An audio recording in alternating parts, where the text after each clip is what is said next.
Dynamic source routing, DSR, and this is a reactive routing protocol. This is a type of reactive routing protocols.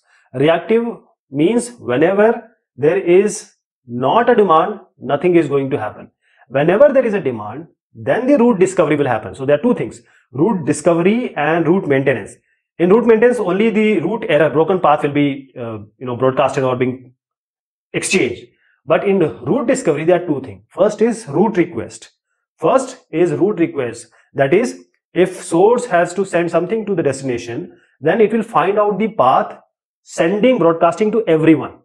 Finally, when the destination is arrived, now this destination is going to send the request. This is route or request or route reply. So route reply will be sent by the destination to the source, and route request will be done by the source for the tried destination.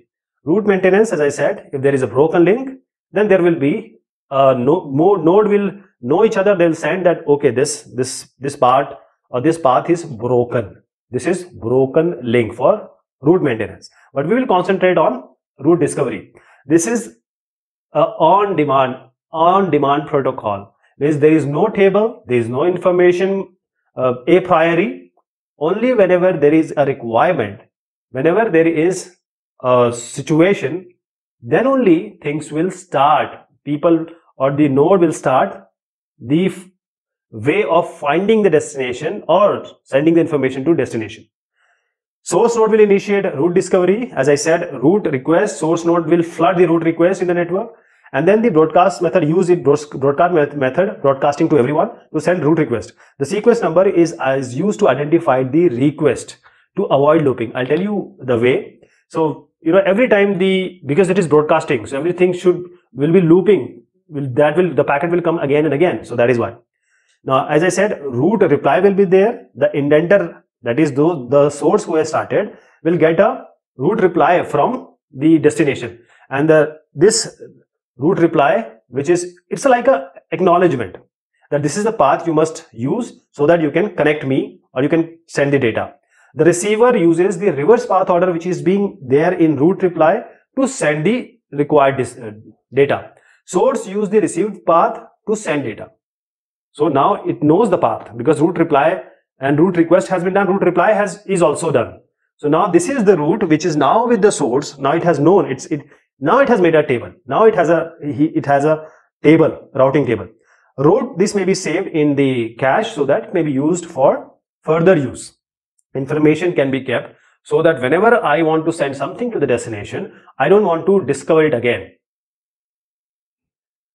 So DSR, how does it work? Every node has some information. Means there will be a unique ID. There will be a path routing information will be there. Path, different hops will be there. Then it will have the source, and then it will have a destination. That is, if I make a simple information table or packet which is to be sent, is first thing this S node will have a unique ID. Say it is 1. Let us assume it is 1. Now unique ID can be E can have 10, G can have 20. And the second thing will be, there will be nothing because it will start sending, and we have to go up to D. We know S is source and D is the destination. Now D is going to be the destination. What will happen? S will broadcast. It will send it to E, it will send it to C, it will send it to B. Now it will send it to, because they are the nearest and they have links. S has only links to B, C, and E. What E will have? Now E will have the unique ID of this packet. This is 1, that same packet. And E knows this data has come from, or this packet has come from S. So S will be there. Then the source, then we have, and E also knows what is the source and destination. And from here, E will know that I am not the destination. From here, E will know that I am not the destination. So E will do the same thing. C and B will also do the same thing. They don't have any option. There is no D now. So E, B and C, they are going to send it again to everyone around, broadcast. So E is going to send it to S, C, F. F and C, they have received it for the first time, but S knows that this is my packet. I am the only source. So it's going to, because it will just discard that packet, because S knows the same packet has been given to me, which is my initiation. So now this S, when S will go, it will be discarded. When C and F will get from E, now C and F will do what? They will see that we are not the destination. B also sees I am not the destination. When the B has given it to A and H, B will send it to others also. B will send it to S, A and H.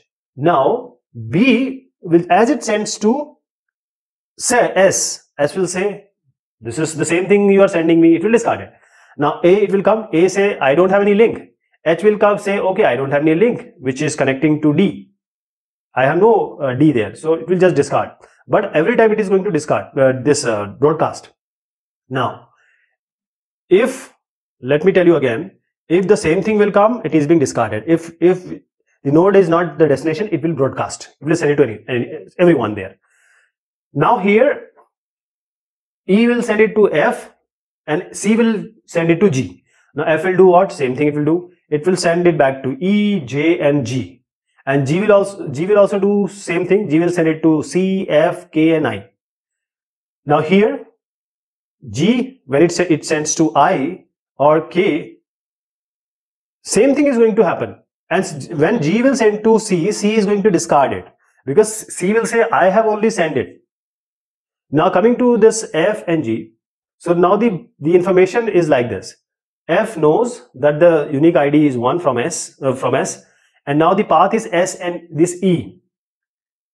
The path is from S, E. It knows it has started from S, then E, and then we have S and D. This is what F has the information. Destination has not come.